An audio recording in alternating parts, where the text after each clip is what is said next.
How Stoicism teaches mastery over the self. Do you truly own yourself? Or are you still a servant to your impulses, emotions, and restless desires? We live in an age that boasts of freedom. We can travel across continents, speak across oceans, and consume more information in a single day than ancient kings could gather in a lifetime.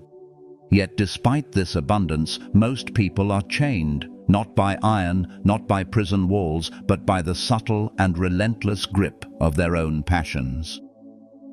The modern world has merely changed the shape of slavery. Instead of chains on our wrists, we have endless appetites we cannot control. Instead of a master's whip, we feel the sting of comparison, the fear of missing out, the unending craving for validation, wealth, and pleasure. You may feel free, but when anger dictates your actions, are you free? When fear holds you back, are you free? When desire whispers in your ear and makes you chase what will never satisfy, are you truly your own master? The truth is uncomfortable. Most people are not free. They are ruled, not by emperors or tyrants, but by their own inner storms. Yet long ago, the Stoics discovered a way to reclaim the throne of the self. They knew that true power is not the ability to conquer nations, but the ability to conquer one's mind. What good is it to govern millions if you cannot govern your own temper? What profit is there in riches if your soul is still impoverished by endless wanting? Epictetus, born a slave, lived in chains, but even while his body was owned, his mind was free. He declared that no man could enslave his reason. In that statement lies the essence of Stoic power. Self-mastery begins when we understand that freedom is not given by the world, but chosen within.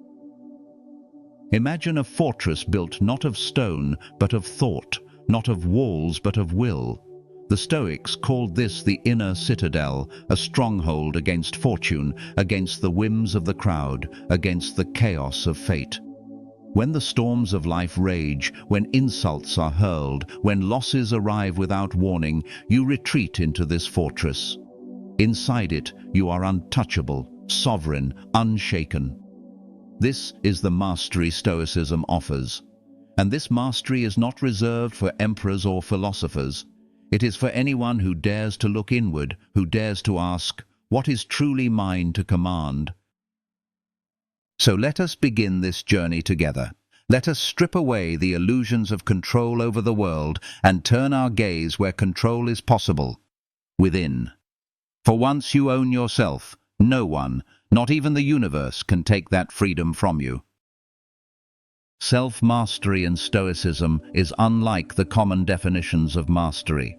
It is not about discipline in the shallow sense of forcing oneself to endure hardships for the sake of pride or public recognition. It is not about the perfection of the body, nor about wealth, nor about domination over others. It is mastery in the highest sense, the governance of the soul, the rulership of reason over passion, the calm sovereignty of a mind that bows only to truth. Marcus Aurelius, Emperor of Rome, a man who could command legions with a word, reminded himself in the solitude of his meditations that the only true power he held was over his own mind. You have power over your mind, not outside events. Realize this, and you will find strength. This was not a philosopher speaking from comfort, but a man who daily faced war, plague, betrayal, and the crushing weight of empire. If an emperor admitted that mastery over self was greater than mastery over the world, what excuse do we have to ignore it? The Stoics described life as a constant series of impressions. The world presents us with events, people, accidents, triumphs, insults, pleasures. These come as impressions, raw, unfiltered experiences. But it is not the impressions themselves that rule us. It is the judgments we attach to them. To master the self is to master these judgments.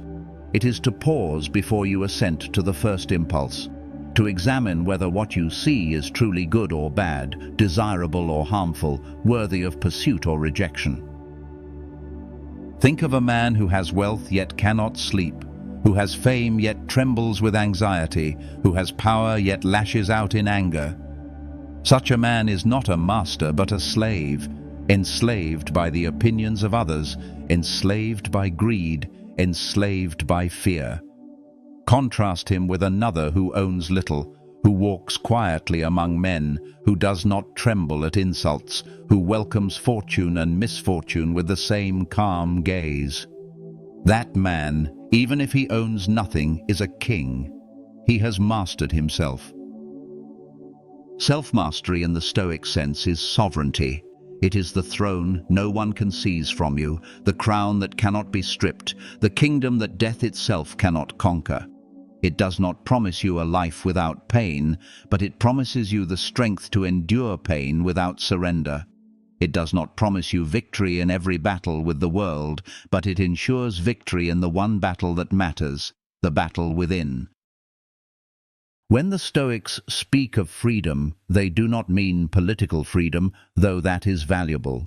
They mean freedom from compulsion, freedom from being dragged by desires like a ship pulled by unseen anchors, freedom from rage that blinds, fear that paralyzes, envy that corrodes, grief that consumes, freedom from all the tyrants that live within. The path to mastery is not quick. It is a lifelong discipline, but it begins with a single realization. The only true domain you possess is your own mind, your own will, your own reasoned choice. Master this, and you will be greater than kings, freer than conquerors, richer than the wealthiest men. For he who has mastered himself has mastered life. The greatest enemies you will ever face are not outside you. They are not armies, tyrants, or storms. They live within, disguised as familiar companions, guiding your steps in silence until you realize you are no longer walking of your own will. The Stoics called them passions, and they are nothing less than inner tyrants: desire, fear, anger, vanity, envy, pride.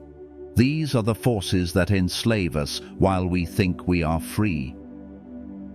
Desire is the first master. It is a fire that never rests, a hunger that grows as it feeds. You think you are chasing pleasure, but in truth, pleasure is chasing you, dragging you down a path without end. One desire satisfied gives birth to another. The man who has little but desires little is rich. Yet the man who owns kingdoms but desires more is a pauper. Seneca wrote that slavery to desire is the most degrading of conditions, for the chains are invisible but unbreakable unless you turn inward. Look around at the modern world, and you will see this slavery everywhere. People scrolling endlessly for the next thrill, working without pause for possessions that lose their shine the moment they are acquired, searching in others' eyes for approval that vanishes as quickly as it comes. Desire is not a fleeting emotion, it is a prison. Then comes fear, the twin of desire. If desire pulls you forward, fear holds you back. Fear of failure, fear of pain, fear of rejection, fear of death. It whispers constantly, telling you to stay small, to stay safe, to avoid the risks of life.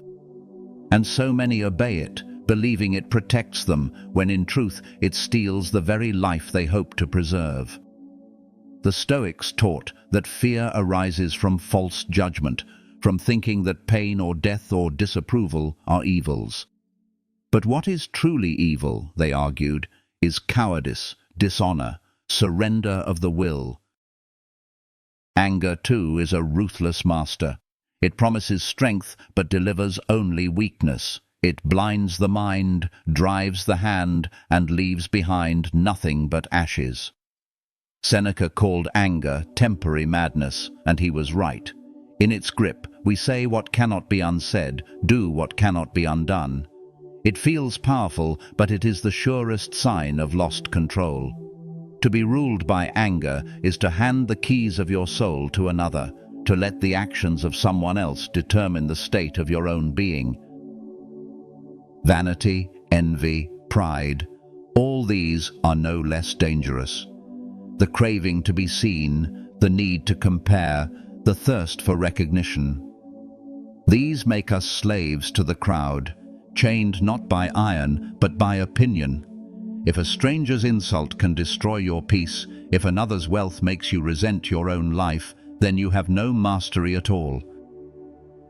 The Stoics taught that unless you confront these inner enemies, you cannot call yourself free. To them, philosophy was not abstract talk, but the most practical of medicines. It was a cure for slavery of the soul. They urged us to see clearly. These passions are not external forces, but errors of judgment, illusions given the appearance of truth. And illusions can be corrected, but only if you first admit the enemy lives within. Only then can you begin the work of reclaiming your freedom. At the heart of Stoicism lies a principle so simple and yet so revolutionary that it can transform the way you see your life. It is the dichotomy of control, the division between what is in your power and what is not. Epictetus placed it at the very beginning of his teaching because it is the foundation of self-mastery. Everything else flows from it. Consider your life. Each day, countless things happen. The weather changes, markets rise and fall, people speak well of you or ill, accidents occur, fortune shifts without warning. You may believe you control these things, but you do not. They are not yours.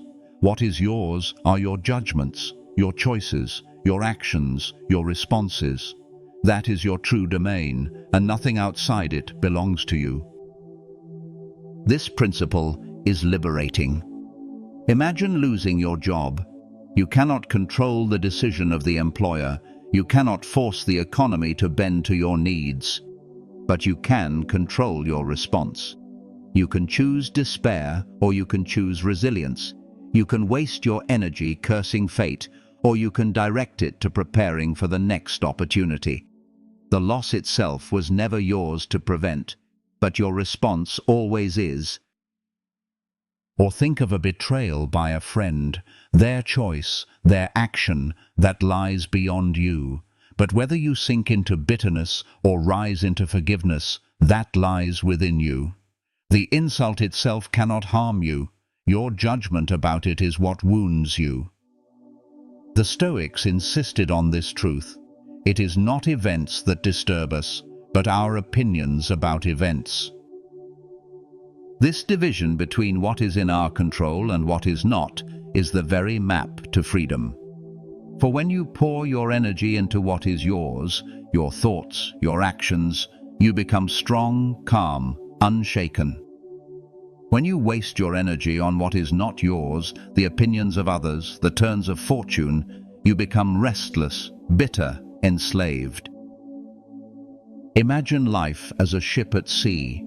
You cannot command the winds or the waves, you cannot still the storms or call forth the sun, but you can set your sails, steer your rudder, and choose how to face the waters before you. Mastery is not the illusion of controlling the storm, but the discipline of controlling your response to it. Epictetus urged his students to constantly remind themselves of this division. When you kiss your child, whisper to yourself, "Tomorrow they may die," not in morbid despair, but in sober recognition that they are not yours to keep. Love them, but do not cling to them as though fate cannot touch them. When you see wealth, remember it may be taken from you in an instant. Possess it, but do not be possessed by it. The dichotomy of control strips life down to its essence. It asks, what is truly yours? And it answers, your reasoned choice, your will, your mind, nothing else. If you can accept this, you will never again be shaken by fortune. You will walk through life like a man who owns himself, not because he commands the world, but because he commands the only kingdom that was ever his, the kingdom within. If mastery begins with recognizing what lies within our control, then the first battlefield is desire. For desire is nothing other than the will reaching outward, grasping for what is not truly ours. The Stoics called this the discipline of desire, and they warned that without mastering it, we will always be pulled and tossed like a ship in a storm. What is desire? It is the yearning for pleasure, wealth, status, recognition, comfort. Not all desires are evil. Food, shelter, friendship are natural needs. But the Stoics made a crucial distinction between what is natural and necessary and what is empty and excessive. Nature requires little. Hunger can be satisfied with bread, thirst with water, a body with simple shelter. But the human mind, when led astray, creates endless wants. Not food, but feasts. Not clothing, but luxuries. Not shelter, but palaces. These are not necessities, they are illusions. And when the soul chases illusions, it becomes restless, anxious, enslaved. Seneca said that poverty is not having too little, but wanting too much. Look at the one who is never satisfied. They gain what they sought, but immediately desire something else. Desire is like pouring water into a broken jar. It never fills. The man who learns to control his desires, who learns to be content with little, is richer than kings. The Stoics practiced voluntary discomfort to remind themselves of this truth. They would sleep on the ground, though they had a bed, wear rough clothing, though they owned finer, eat simple food, though delicacies were available. Why? To remember that happiness does not depend on luxury, to train themselves not to fear poverty, not to cling to comfort. Epictetus reminded his students, if you want to be free, desire nothing that fortune can take away. Think of your own life. How many times have you been disturbed, anxious, restless, simply because you wanted something beyond your reach? A promotion, a possession, someone's admiration. You may get it or you may not. But in both cases, desire keeps you chained. The moment you stop desiring what is beyond your control, peace enters. For you have learned the secret, to desire only what is in your power, virtue, integrity, right action. This discipline of desire is not about denying life's pleasures. The Stoics did not forbid enjoying a good meal, a fine view, or the company of loved ones. But they warned, enjoy them as a traveler enjoys the shade of a tree on a hot day. Sit beneath it, take comfort, but do not think it yours. When it is time to rise, rise without sorrow. That is freedom. That is mastery. From desire, the Stoics turned to the discipline of action. For mastery is not only what you restrain, but also what you do. A man may free himself from cravings, but if he does not act according to virtue, if he wastes his days in idleness or corruption, he has not mastered himself. Action is the field where philosophy proves itself. The Stoics believed that to live well is to live according to nature. What did they mean by this? Not simply the natural world of trees and rivers, but human nature, the rational, social, moral nature that sets us apart. To live according to nature is to act with reason, to live in harmony with virtue, to fulfill your duty as a human being among other human beings. Every day brings countless choices. Do you speak the truth or a convenient lie? Do you act with courage or shrink back in fear? Do you choose justice or selfish gain? Do you waste the day in distraction or use it in service of what is noble? Each of these choices shapes the soul. Each is an act of self-mastery or self-betrayal. The Stoics were relentless in reminding themselves of duty. Marcus Aurelius, surrounded by luxury as emperor, wrote that a man was not born for sleep or indulgence, but for labor, for service, for the common good. At dawn, when you rise unwillingly, he wrote to himself, remember, I am rising to do the work of a human being. To act rightly, to contribute, to serve, that is mastery in action. But discipline of action is not mere busyness. It is not about rushing endlessly from task to task. It is about aligning every action with principle. A dishonest act, however successful, is failure. A courageous act, even if it ends in defeat, is victory.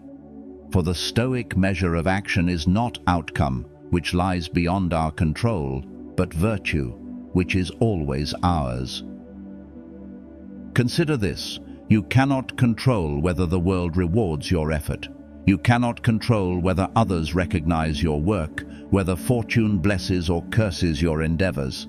But you can control whether you act with integrity, whether you perform your duty without complaint, whether you live today as a worthy human being.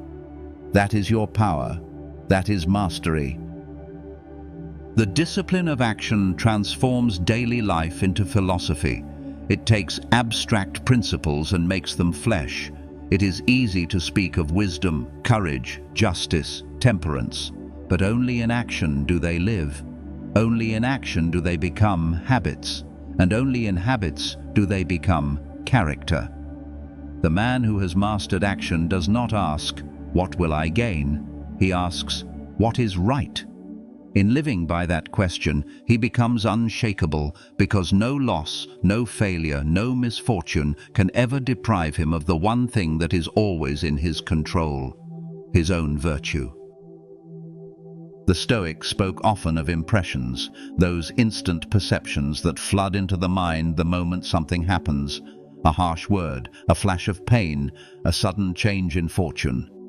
These impressions are not yet judgments, but they demand one. And here lies the third great battlefield: the discipline of assent. For though you cannot stop impressions from arising, you can decide whether to assent to them, whether to accept them as truth, whether to let them shape your mind. Imagine someone insults you. The words themselves are only sounds, air vibrating in the air. The insult has no sting by itself. What wounds you is your assent, your decision to judge the insult as harmful, your belief that the words matter to your worth. If you withhold assent, the insult dies at your feet, powerless. If you grant assent, you hand your peace to another. Epictetus compared this process to a gatekeeper. Impressions will always knock at the gate of your mind. Some bring truth, others bring lies, but none can enter without your consent. Mastery lies in pausing before opening the gate, in questioning every impression. Is this within my control? Is this truly good or bad, or merely indifferent? Will assenting to this thought serve my reason or enslave me? With this pause, the mind becomes sovereign. This discipline is no small task. The passions, anger, fear, desire, are all rooted in hasty assent. You feel pain and instantly judge it evil. You see pleasure and instantly call it good. You hear praise and instantly treat it as proof of your worth. But if you pause, if you interrogate the impression, you may discover that pain can build strength, pleasure can corrupt, praise can mislead. Assent is the key. Withhold it and you are free. Give it blindly and you are a slave. Consider how many miseries of life come not from events themselves, but from unexamined assent. Anxiety arises not from the future itself, but from believing the impression that the future must be dark. Grief arises not from death itself, but from judging that death is the end of all good. Fear arises not from circumstances, but from judging that you cannot endure them. If you learn to master assent, you learn to master life. This discipline trains the mind to be deliberate, cautious, discerning, to see impressions as raw data, not final truth, to grant assent only when reason has tested them, to hold judgment in your own hands and give it only when it serves virtue. That is the essence of the Stoic mind, not to be a puppet of impressions, but the ruler of them. But philosophy cannot remain in quiet rooms and meditations. It must be tested, forged, tempered. And the forge of the soul is adversity. The Stoics taught that hardship is not an enemy, but a training ground, a gymnasium for the soul. It is in suffering, not in ease, that self-mastery is proven. Marcus Aurelius wrote that the obstacle becomes the way. What resists becomes fuel.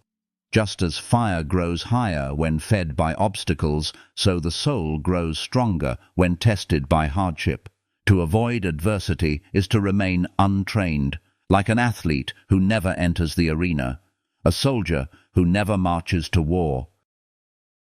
The Stoics welcomed adversity not with joy in pain, but with recognition of its necessity. How can you learn courage without danger? How can you practice patience without delay? How can you cultivate resilience without trial? To flee from adversity is to flee from growth. To embrace it is to embrace mastery. Picture a storm. The weak tree, shallow in root, snaps under the force of the wind. But the oak, deep-rooted, bends and endures, and its roots grow stronger with each storm. So it is with the soul. Without storms, it remains shallow. With storms, it becomes unshakable. Epictetus, born into slavery, beaten, crippled, knew this truth. He told his students, "Difficulties show what men are." A sailor is tested not in calm waters, but in crashing waves. A philosopher is proven not in comfort, but in pain. Adversity is not punishment, but training. Each hardship says to you, "Here is your chance to show who you are." Modern life is full of adversities, though they wear new faces. The loss of a job, the betrayal of a friend, the illness that lingers, the plans that collapse. These are our battlefields. The Stoic does not deny the sting, but reframes it. Each difficulty is an opportunity to practice mastery. Each misfortune is a lesson. Each loss a chance to prove that nothing outside can touch the fortress within. Think of betrayal. The world says, respond with bitterness, repay hurt with hurt. The Stoic says, here is a chance to practice forgiveness, to free yourself from the chains of hatred. Think of illness. The world says, despair at your weakness. The Stoic says, here is a chance to practice endurance, to show that pain cannot conquer the will. Think of failure. The world says, you are ruined. The Stoic says, here is a chance to practice resilience, to rise again with greater wisdom. Adversity is the training ground where philosophy is no longer words, but life. It is the field where the discipline of desire, action, and assent are tested. Without adversity, mastery is theory. With adversity, mastery becomes reality. And once you have learned to face hardship as a teacher, as a friend, then nothing in life can defeat you. For every blow only makes you stronger, every loss deepens your roots, every storm builds your unshakable power. Of all the passions that enslave the soul, anger is perhaps the most destructive. It strikes quickly, disguising itself as strength, but in truth it is weakness. Seneca called anger a form of temporary madness, for in its grip reason is drowned, judgment is clouded, and the self is lost. A man in anger is not a master of himself. He is a puppet of provocation, jerked into motion by the words or deeds of others. Anger deceives us. It promises justice. It whispers that it will defend our honor, but it leaves only regret and destruction. Think of the things done in anger that could never be undone. Friendships broken, families scarred, violence unleashed. The Stoics warned that to yield to anger is to surrender the citadel of the soul. You hand your freedom to another when you let their actions determine your state of mind. Seneca advised that the cure for anger begins with delay. When the spark is struck, do not let it ignite into flame. Step back, breathe, give the first rush of passion time to fade. Time cools the fire that impulse would ignite. Ask yourself, what good will come from this anger? What harm will I do to myself if I surrender to it? Most insults are small things, inflated only by our pride. Shrink them back to their true size and they lose their power. The Stoics also urged us to practice perspective. The person who offends you acts out of ignorance, weakness, or folly. Would you grow furious at a child for stumbling, or at a sick man for coughing? In the same way, those who wrong you are themselves ruled by passions. To pity them is more fitting than to rage at them. Marcus Aurelius reminded himself, when you wake in the morning, expect to meet the selfish, the arrogant, the dishonest. But they are as they are by nature, and it is your task not to be corrupted by them. To master anger is not to suppress it with clenched teeth, but to dissolve it with reason. It is to refuse assent to the impression that you have been harmed. It is to say, no man's insult can wound me, for my worth lies in virtue, not in their words. When you rise above anger, you discover true strength. For what power is greater than to face provocation and remain calm, to endure insult and remain unshaken, to be struck and yet remain whole? If anger is a tyrant of the present moment, fear is the tyrant of the future. It chains us not with what is, but with what might be. Fear of pain, fear of loss, fear of rejection, fear of death, these shadows stalk every human life. And yet the Stoics taught that fear is born not of reality, but of judgment. We imagine evils where none exist, or magnify those that do until they seem unbearable.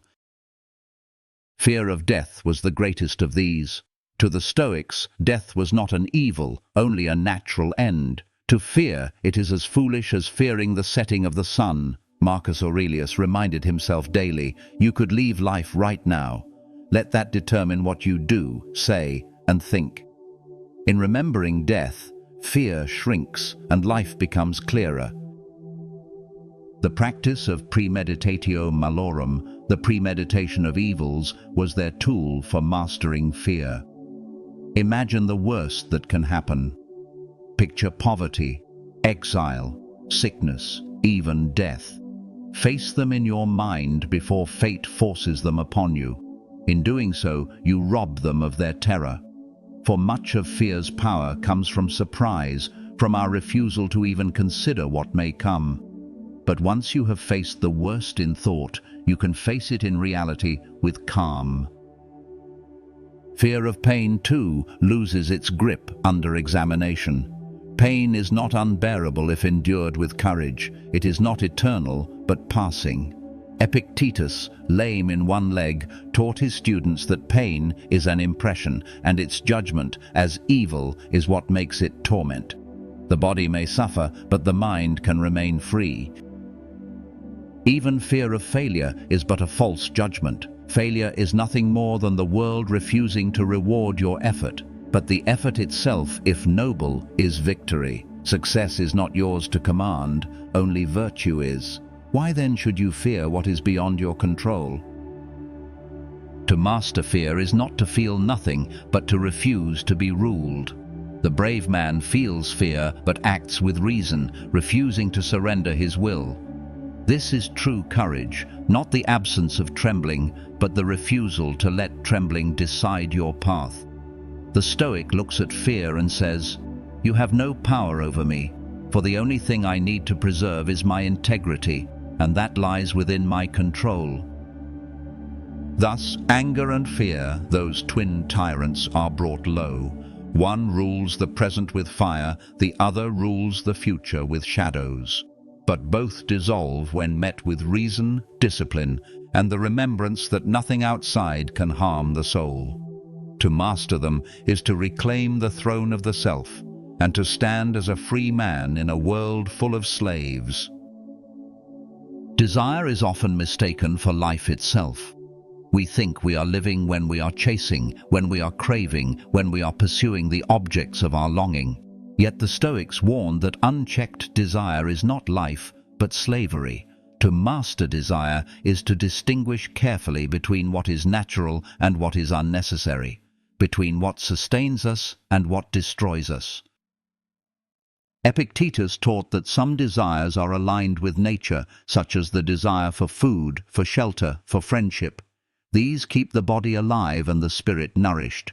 But beyond them lies a realm of false desires, born of vanity and opinion, the hunger for fame, for riches, for constant pleasure. These are not needs but distractions, pulling us away from virtue and chaining us to fortune. For what is fame but the judgment of others? What is wealth but something fortune can snatch away in an instant? To master desire does not mean to become a stone, cold and unfeeling. The Stoic does not forbid love, nor forbid enjoying the gifts of life, but he approaches them with light hands. He loves without clinging. He enjoys without needing. He uses without becoming used. To desire is natural. To be consumed by desire is ruin. Seneca spoke of the difference between use and slavery. To eat when hungry is use. To feast endlessly, seeking to fill a void that cannot be filled, is slavery. To wear clothing to cover the body is use. To crave garments to parade before the eyes of others is slavery. To love a person for their companionship is natural. To need them desperately as though your very being depends on them is slavery. The Stoic path is moderation, detachment, freedom. He does not reject life's pleasures, but he keeps them in their rightful place. He reminds himself daily that they are not his, that they can be taken, that they are fleeting. He thanks fortune for them, but he never kneels before them. For the only desire that cannot corrupt is the desire for virtue. That desire alone lifts the soul higher, and once it is cultivated, all other cravings lose their grip.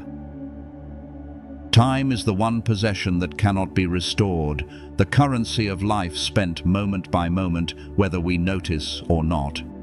The Stoics regarded time as our most precious resource, yet most of humanity treats it as the cheapest.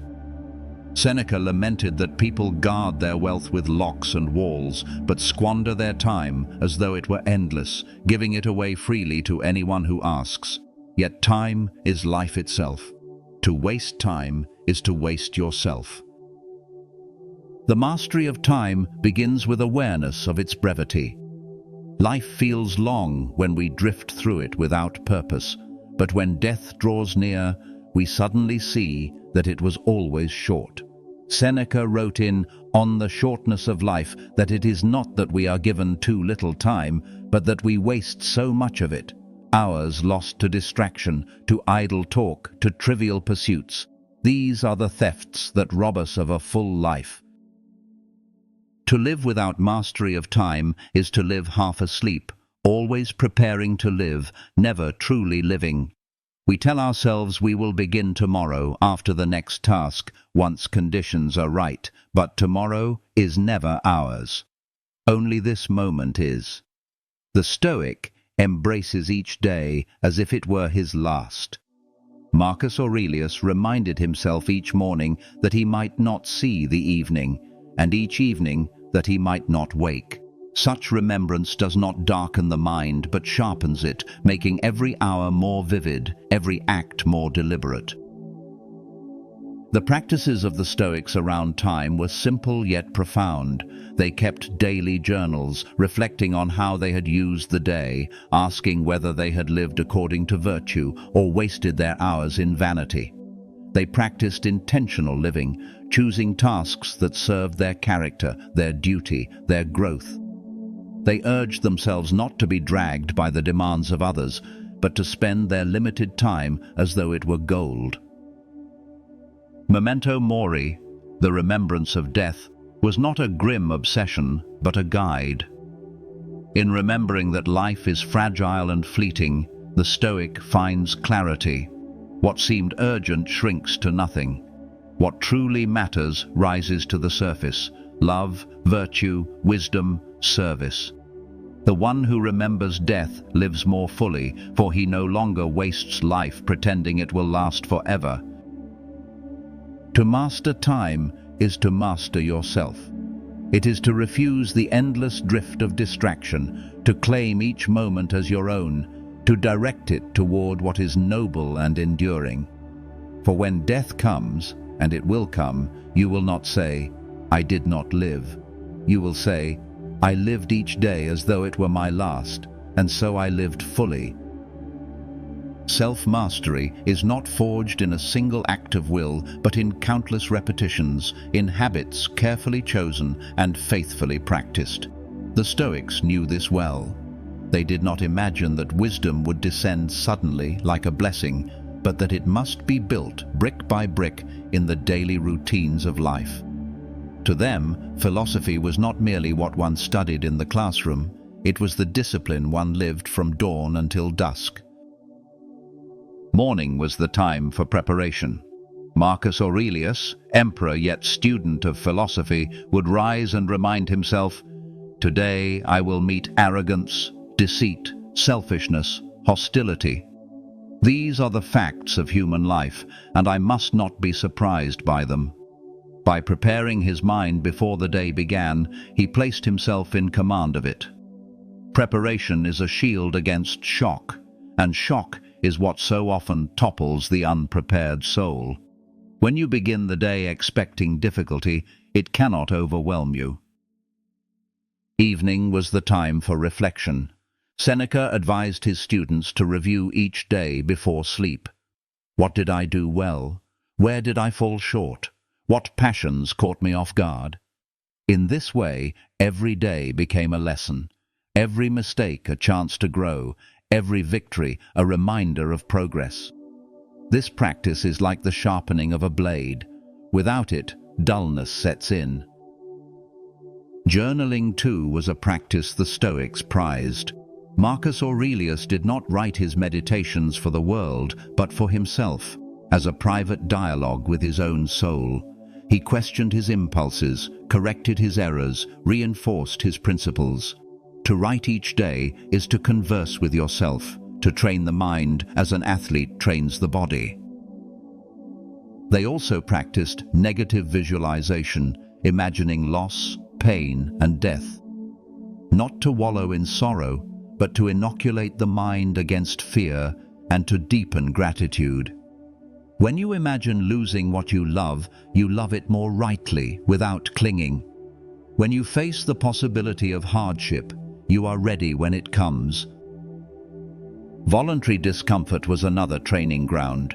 The Stoics slept on the floor, fasted, walked in the cold. These small acts reminded them that comfort is not necessary for happiness, that luxury is not essential for peace. By choosing hardship in times of ease, they prepared themselves to endure hardship when it arrived uninvited. Simplicity and self-restraint were daily companions. The Stoics warned against excess, against being carried away by appetite or distraction. They urged moderation in all things, speech, food, possessions, so that nothing external could grow into a master over them. A man who cannot restrain his tongue or his appetite is no master of himself. These daily practices may seem small, but they are the very fabric of mastery. The one who prepares in the morning, reflects in the evening, writes in his journal, imagines adversity, embraces simplicity, and trains in restraint builds a fortress of character that no storm can breach. Mastery is not a grand event, but a quiet, faithful discipline repeated until it becomes who you are. All these practices aim at a vision, the Stoic ideal of the sage. The sage is the one who has perfected mastery over himself. He is serene in chaos, unshaken in adversity, humble in triumph, and at peace with life and death alike. The Stoics admitted that perhaps no man fully becomes a sage, just as no archer always strikes the bullseye. Yet the image of the sage remains the target at which we aim, guiding our efforts, lifting our standard. The sage is the lighthouse in the storm, shining with calm light no matter how fierce the waves. He is the physician of the soul, immune to the sicknesses of anger, envy, fear, greed. He is free because he depends on nothing that can be taken from him. His wealth is virtue, his strength is reason, his peace is unshakable. To imagine the sage is to glimpse what mastery could look like in its highest form. This is not an abstract figure, but a guide. Epictetus, a slave crippled in body, lived nearer to the sage than most kings. Marcus Aurelius, burdened with empire, still aspired to the sage's calm. Cato, standing against corruption, embodied the sage's courage. These were men who, though human, aimed at the highest standard and by aiming rose far above the ordinary. The Stoics knew that we may never become perfect, but they also knew that striving toward perfection shapes us into something greater than we would otherwise become. As the archer who misses the target still shoots higher than one who never aimed, so the seeker of wisdom, even if he falls short of the sage, will live far better than one who never sought mastery at all. To contemplate the sage is to remember what is possible.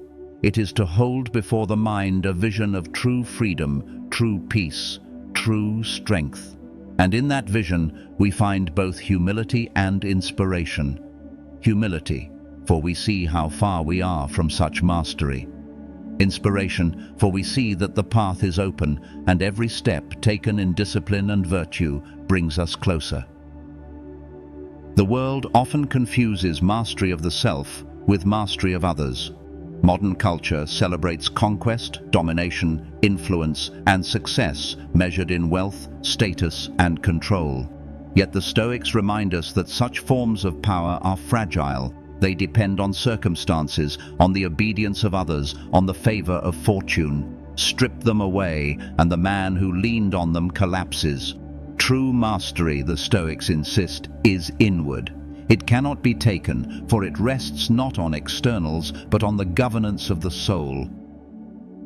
Think of the difference between the man who rules himself and the man who rules others. The ruler who cannot command his desires is a servant to them, even if he commands an empire. He may appear powerful, but he trembles at insult, rages at disobedience, and lusts after praise. His throne is high, but his soul is low. By contrast, the man who governs his mind may live in obscurity, may own little, may be known by few. Yet he walks in peace, unshaken by insult, unbent by misfortune, uncorrupted by praise. He is his own emperor, his own king. This is why Marcus Aurelius, who ruled the Roman world, reminded himself that the only true kingdom was within. He knew the crowds could shout his name today and curse it tomorrow. He knew wealth, armies, monuments, all could vanish in a breath. But virtue, reason, self-command, these were beyond the reach of fortune. And so he practiced ruling himself, not only ruling Rome. Our age is filled with promises of power. Climb higher, earn more, become known, gain followers, influence the crowd. But what profit is there in ruling millions if you cannot rule your anger? What good is endless wealth if you cannot control your appetites? What use is fame if you are enslaved by the opinions of others? The Stoics unmask such success as hollow. Real success is to be independent of fortune, unbound by craving, untouchable by insult. In this sense, Stoic mastery is radical. It refuses the measures of the world and sets its own. It declares, I will measure my success not by what I have, but by what I am. Not by what I control outside me, but by what I control within me. Not by how others see me, but by how I stand before myself. The world's success may crumble with time, but mastery of the self endures until death, and even death cannot undo it. Examples of such mastery shine through history. offering flesh and blood proof of Stoic teaching. Epictetus, born into slavery, was beaten by his master, left crippled for life. Yet no cruelty could touch his soul. He declared that while his body could be chained, his mind remained free. "You may fetter my leg," he said, "but not even Zeus himself can conquer my will."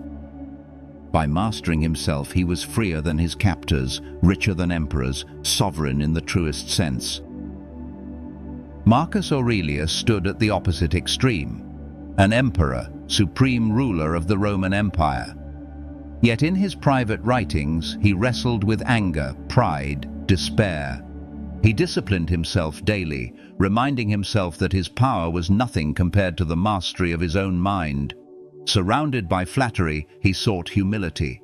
Surrounded by corruption, he sought justice. Surrounded by war and plague, he sought inner calm. Though burdened with the world's weight, he never ceased striving to be his own master. Cato the Younger, a statesman in a collapsing republic, embodied incorruptibility. In an age of bribery and betrayal, he stood alone, refusing to bend his principles even when offered power and riches. His enemies could not sway him, his friends could not tempt him, and even in defeat he held to his integrity. For Cato, mastery meant never surrendering his virtue to ambition, never letting circumstance dictate his character. His death was tragic, but it was also a final act of sovereignty. He chose to die rather than live dishonored. These ancient figures prove that mastery of the self is not a dream, but a living possibility, and their examples echo into the present. We see it in the athlete who restrains pride and endures pain to achieve excellence. We see it in the leader who refuses corruption and acts for justice, even at personal cost. We see it in the ordinary person who, though struck by loss, walks forward with calm strength, refusing to be broken. You do not need to be emperor or senator to live like a Stoic. You need only to claim the one domain that is already yours, your judgments, your actions, your will. History may not remember your name, but if you master yourself, you will have achieved the highest power a human can know. For in that mastery lies freedom, peace, and greatness of soul. How then does one begin this path of self-mastery? The Stoics never promised that it was easy, but they made clear that it is possible for anyone, no matter their station, no matter their circumstances. The journey begins not with grand gestures, but with small, deliberate steps taken daily, each one reclaiming the ground of the soul from the chaos of impulse. Begin with awareness. Each day, remind yourself of the dichotomy of control. Write it down, say it aloud, carry it with you. Some things are up to me, others are not. Let this be your compass. When disappointment strikes, pause and ask, was this within my control? If not, release it. If so, act with reason. This single practice begins to untangle the chains of passion. Add to this the practice of journaling. Each morning or evening, put your thoughts to paper. Record where you succeeded in mastery and where you failed. Do not write for others, but for yourself. Marcus Aurelius never intended his notes to be read by the world. They were conversations with his own soul. To journal is to train the mind, to hold yourself accountable, to refine your judgments. Train also in voluntary discomfort. Choose a day to eat plainly, to walk without comfort, to go without luxury. These small acts remind you that you are stronger than you think, that you do not need what the world insists is necessary. When fortune strikes unexpectedly, you will be ready, for you have already rehearsed. Practice reframing adversity. When hardship arrives, resist the first impression that it is evil. Instead, ask, how can I use this? How can this strengthen my patience, my courage, my resilience? This is not denial, but transformation, turning every obstacle into fuel for mastery. Finally, align your actions with virtue. When faced with a choice, do not ask, "What will I gain?" Ask, "What is right?"